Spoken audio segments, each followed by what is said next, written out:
صاحب قبر بینشون سلام مادر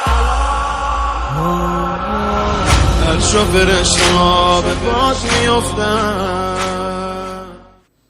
عزیزان گران قدر،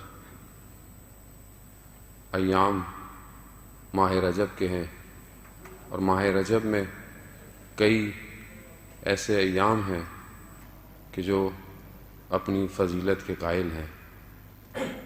ویسے بھی کوئی بھی دن، کوئی بھی تاریخ ہماری اپنی زندگی سے جب منسوب ہوتی ہے تو یقیناً وہ اپنے کسی بھی واقعے اور اہمیت کی وجہ سے ہم اسے یاد رکھتے ہیں.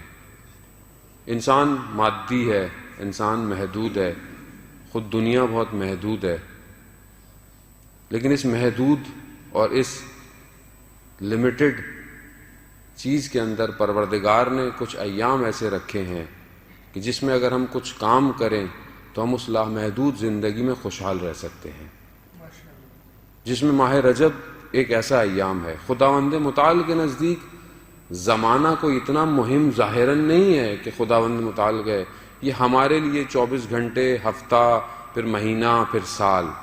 لیکن انہی ایام کے اندر کہ جو مادی دنیا ہے جس میں سورج گھوم رہا ہے اور ہمارے لیے ایک زمانہ تعین کر رہا ہے، اسی مادی، اسی محدود کے اندر پروردگار جب کسی ایام کو اپنے آپ سے منسوب کر دیتا ہے تو اس کے اندر برکت ڈال دیتا ہے. اسی لیے ماہ رجب کو پروردگار نے اپنا مہینہ قرار دیا. اب اگر ہم اس سے فائدہ نہیں اٹھائیں گے تو یقیناً ہم باقی چیزوں کی طرح اگر ہم دنیا سے گزر گئے تو روز قیامت حسرت کھائیں گے کہ یہ ایام گزر گئے اور ہم نے اپنی زندگی میں ان کو اہمیت نہیں دی. ماہ رجب بھی بالکل ایسی ہے. یقیناً آپ نے اس سے پہلے گفتگو سنی ہوگی ایام میں، ظاہر ہے اور بھی آپ کے پروگرام پہلے بھی ہو چکے ہیں، لیکن بہرحال توفیق ہوئی ہے، کچھ دن رہ گئے ہیں تو شاید ہو سکتا ہے کہ ہم کچھ دن بہتر گزار سکیں.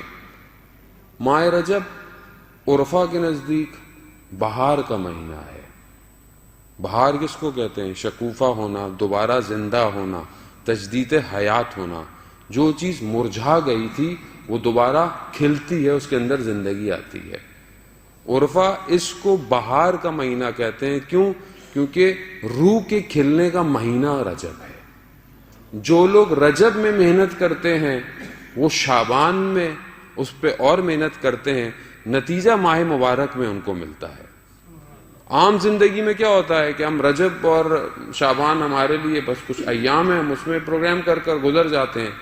پھر ماہ رمضان آتا ہے، ہم سروں پہ ٹوپیاں پہن لیتے ہیں، مسجدوں کا رخ کر لیتے ہیں، لیکن جیسے ہی مہینہ ختم ہو رہا ہوتا ہے ہمیں اپنی ذات میں اپنے آپ کو کہہ رہا ہوں، خدا نخواستہ آپ کو نہیں کہہ رہا، میری اپنی ذات میں دیکھ تبدیلی نہیں آئی.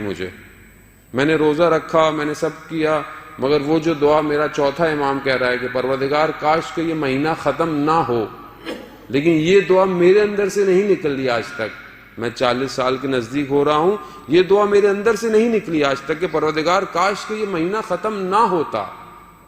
کیوں؟ کیونکہ میں نے اس کی تیاری نہیں کی. میں کیا ہوں؟ میں کہتا ہوں کب ختم ہوگا، کب چاند نکلے گا. کتنا میرے میں اور سیر ائمہ میں تضاد پایا جا رہا ہے. کیوں؟ کیونکہ میں نے ان ایام کو درک نہیں کیا. میں اگر ان ایام کو درک کرتا تو پھر ماہ رمضان میں پھل لے کر خداوند متعال کی بارگاہ میں موجود ہوتا. اب اس مہینے کے اندر سب سے زیادہ مہم کیا ہے؟ استغفار ہے. استغفر اللہ واسأل التوبہ، یعنی توبہ کرو. کیا میں واقعاً کر پا رہا ہوں؟ یقیناً زندگی بہت مصروف ہے. اب آپ بولے مولانا صاحب ٹائم نہیں ملتا زندگی، آپ کو کیا پتا؟ مولانا صاحب کا تو کوئی کام نہیں ہوتا، کتابیں پڑھتے ہیں یا مجلسیں پڑھتے ہیں. لوگ سارے مصروف ہیں، لوگوں کے پاس سارے مصروف ہیں، تو آپ کو کیا پتا؟ جاب ہے، یہ ہے، وہ ہے. خوب دیکھیں ساری چیزیں اپنی جگہ پر ہیں، مگر کیا خداوند متعال نے جب ہمیں خلق کیا تھا کیا وہ نہیں جانتا تھا کہ انسان آگے والا اتنا مصروف ہو جائے گا؟ تو یہ اتنے سارے جو اس نے ہمارے لیے اعمال بھجوائے اپنے انبیاء کے ذریعے سے، تو کیوں بھجوائے؟